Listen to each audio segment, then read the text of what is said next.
Amis, voici un autre sujet que je vais vous le présenter en personne à travers le YouTube ou Facebook. En voici le texte. Parfois on oublie certaines choses qui demandent un peu de réflexion et de patience pour aboutir à la réalité. Cette réalité qu'on délaisse et à laquelle on ne donne pas grande importance sera jetée dans la poubelle et l'oubli. Et on réagit à notre guise et à notre façon. Cette réalité qu'on trouve en quantité dans les versets du Coran, dans les citations de notre prophète, dans les sagesses de nos ancêtres. Mais pour certains qui se sentent, qui sont conscients et à la hauteur de savoir et de comprendre, expliquent cette réalité à leur façon, en tirant la conclusion qu'ils sont dans le bon chemin et que la raison est de leur côté. Certaines personnes sont abjectes et méprisantes envers leurs femmes, qui à leur tour ne trouvent pas la tranquillité pour vivre dans le bonheur et dans l'enthousiasme et la joie, et que leurs maris sont rigoureux, durs, malaisés à s'entendre et à être adroits. Certaines personnes voudraient se marier, non pas dans le but et le dessein d'avoir un foyer noble et stable, mais avoir une femme riche ou qui encaisse chaque mois un salaire qui sera transmis automatiquement, sans dire un mot, à son mari, l'intrépide, et que cet argent le considère un héritage tombé du ciel. Il omet la parole de notre Seigneur qui dit que l'homme est le seul responsable de sa famille. Nourriture, habillement, enseignement de ses enfants, il reste le tour de son propre gré. Est-ce qu'elle est prête à aider son mari ou il refuse? Mais le mari est contre cet ordre, reste hargneux, cramouillis. Il crée le désordre dans la maison et commence à conspuer pour abattre sa femme et la convaincre de se plier devant son pouvoir. On raconte qu'autrefois celui qui épouse une femme pour sa fortune mourra pauvre et misérable. La femme est faible, sensible. Il ne demande que l'affection de son mari, les bonnes paroles, aime ses enfants, leur donne la passion, le bonheur et la tendresse. Qu'est-ce qu'il reste pour la femme?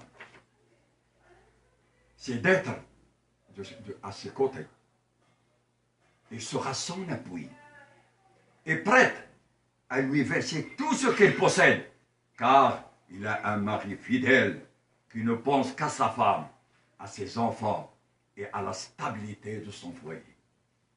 Enfin, si la femme se lie à un avare, à un hypocrite, qu'est-ce qu'il attendra de lui? Qu'il aille au diable, qu'il aille à l'enfer, et l'abolir une fois pour toutes, définitivement de sa vie. En voici quelques versets du Coran qui honorent la femme d'être protégée, couverte, et il a tous les droits, puisqu'il est l'emblème de la maison, de la patrie et de la nation. Bismillahirrahmanirrahim. الرجال قوامون على النساء بما فضل الله بعضهم على بعض وبما أنفقوا من أموالهم صدق الله العظيم. بسم الله الرحمن الرحيم. يا أيها الذين آمنوا لا يحل لكم أن ترثوا النساء كرها ولا تعضلوهن لتذهبوا ببعض ما آتيتموهن إلا أن ياتين بفاحشة مبينة وعاشروهن بمعروف فإن كرهتموهن فعسى أن تكرهوا شيئا ويجعل الله فيه خيرا كثيرا. صدق الله العظيم. بسم الله الرحمن الرحيم. وإن أردتم استبدال زوج مكان زوج وآتيتم إحداهن قنطارا فلا تأخذوا منه شيئا أتأخذونه بهتانا وإثما مبينا وكيف تأخذونه وقد أفضى بعضكم إلى بعض وأخذنا منكم ميثاقا غليظا. صدق الله العظيم.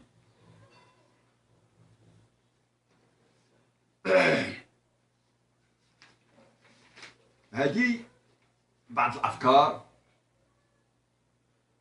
وهذه الأفكار كلشي تيبغيها تيعرفها وكلشي باينة، ولكني كيف تيقول الله تبارك وتعالى وذكر فإن الذكرى تنفع المؤمنين.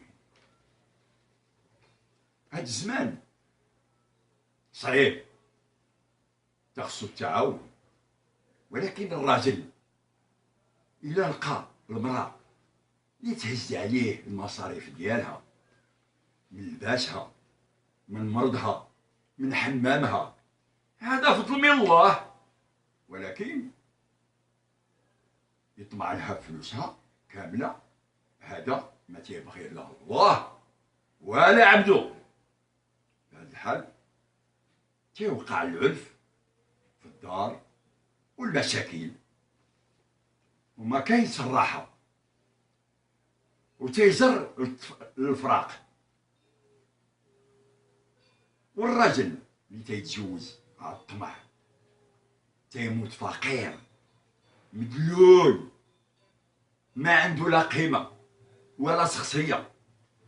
المرأة إلا لقات الراجل عنده شخصية عنده كرامة ما تيفكر إلا في الدار ديالو وفي مراته وفي ولادو، وتعرفوا وتتعرف المرأة بأن الرجل ديالها أمين ومستقيم، يمكن لها تعطيه حتى العمر ديالها، ما عند حتى واحد يتدخل فيهم، حتى الوالدين ديالهم تيبقاو مرتاحين ما خصهم مشاكل.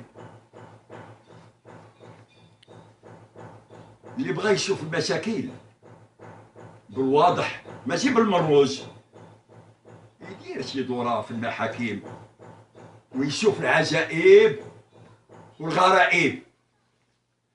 الله يهدي الإنسان على نفسه، الله يهدي ما خلق.